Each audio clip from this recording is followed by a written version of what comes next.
ಇಡ್ಲಿ ಬೋಟಿ fry, ಓ ಸಖತ್ combination. Idli ಮತ್ತೆ ಬೋಟಿ fry combination ಅಂತೂ ಸೂಪರ್. ಯಾರು ತಾನೇ ಇಷ್ಟ ಇಲ್ಲ, ನೋಡ್ತಾ ಇದ್ರೆ ಬಾಯರೆಲ್ಲ ನೀರು ಬರ್ತಾ ಇದೆ.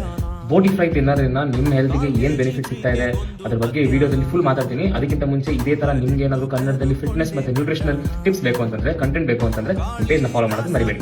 ಬೋಟಿ ಫ್ರೈ ಅನ್ನೋದು ತುಂಬಾ ಅನ್ಹೆಲ್ದಿ ಅಂತ ಹೇಳ್ತಾರೆ, ಆದ್ರೆ ಇದರಲ್ಲಿ ನ್ಯೂಟ್ರಿಷನಲ್ ವ್ಯಾಲ್ಯೂ ಅನ್ನೋದು ತುಂಬಾ ಜಾಸ್ತಿ ಇದೆ. ಮೊದಲನೇದಾಗಿ ಇದು ಒಳ್ಳೆ ಸೋರ್ಸ್ ಆಫ್ ಪ್ರೋಟೀನ್. ನಿಮ್ಗೆ 100 ಗ್ರಾಮ್ ಕುಕ್ಡ್ ಬೋಟಿ ಫ್ರೈ ಅಲ್ಲಿ ಆಲ್ಮೋಸ್ಟ್ 18 ರಿಂದ 22 ಗ್ರಾಮ್ಸ್ ಪ್ರೋಟೀನ್ ಸಿಗ್ತಾ ಇದೆ. ನಿಮ್ ಮಸಲ್ ರಿಪೇರ್ ಮತ್ತೆ ರಿಕವರಿಗೆ ತುಂಬಾ ಹೆಲ್ಪ್ ಮಾಡುತ್ತೆ.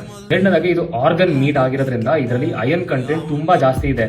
ಅಯನ್ ಜೊತೆ ನಿಮ್ಗೆ ವೈಟಮಿನ್ B12 ತುಂಬಾ ಜಾಸ್ತಿ ಅಂಶ ಸಿಗ್ತಾ ಇದೆ. ನಿಮ್ ಬ್ಲಡ್ ಹೆಲ್ತ್ ಗೆ ಇದು ತುಂಬಾ ಇಂಪಾರ್ಟೆಂಟ್. ಎಸ್ಪೆಷಲಿ ನಿಮ್ಗೆ ಏನಾದ್ರು ಲೋ ಎನರ್ಜಿ ಇದ್ರೆ, ಅನಿಮಿಯಾ ಇದ್ರೆ ಇದು ಆಕ್ಚುಲಿ ತುಂಬಾ ಹೆಲ್ಪ್ ಮಾಡುತ್ತೆ ನಿಮ್ಗೆ. ಕೊನೆಯದಾಗಿ ಕ್ಯಾಲರೀಸ್ ಬಗ್ಗೆ ನೋಡೋಣ. ನಿಮ್ಗೆ 100 ಗ್ರಾಮ್ ಬೋಟಿಲಿ ಆಲ್ಮೋಸ್ಟ್ 180 to 200 ಕ್ಯಾಲರೀಸ್ ಸಿಗ್ತಾ ಇದೆ. ನೀವು ಇದನ್ನ ಕರಿ ಮಾಡ್ಕೊಂಡು ತಿಂದ್ರೆ, ಎಣ್ಣೆ ಕಮ್ಮಿ ಉಪಯೋಗಿಸಿ, ಇದು ನಿಮ್ಗೆ ಆಕ್ಚುಲಿ ಹೆಲ್ಪ್ ಮಾಡುತ್ತೆ. ಅದೇ ಏನಾದ್ರು ಎಣ್ಣೆಯಲ್ಲಿ ಹಾಕಿ ಫುಲ್ಲು ತೇಲಿಸ್ಬಿಟ್ರೆ ಕ್ಯಾಲರೀಸ್ ಹಂಗೆ ಜಾಸ್ತಿ ಆಗುತ್ತೆ. ಪೋಷನ್ ಕಂಟ್ರೋಲ್ ಮಾಡ್ಕೊಂಡು ಮತ್ತೆ ಎಣ್ಣೆನ ಸ್ವಲ್ಪ ಕಮ್ಮಿ ಉಪಯೋಗಿಸಿದ್ರೆ ಬೋಟಿ ಫ್ರೈ ಆಕ್ಚುಲಿ ನಿಮ್ಮ ಹೆಲ್ತ್ಗೆ ತುಂಬಾ ಒಳ್ಳೇದು. ಅದನ್ನ ನೀವು ಇನ್ಕ್ಲೂಡ್ ಮಾಡ್ಬೋದು. ಆವಾಗ ಆಚೆ ಹೋಗಿ ಬ್ಯಾಟಿಂಗ್ ಮಾಡ್ಬೋದು.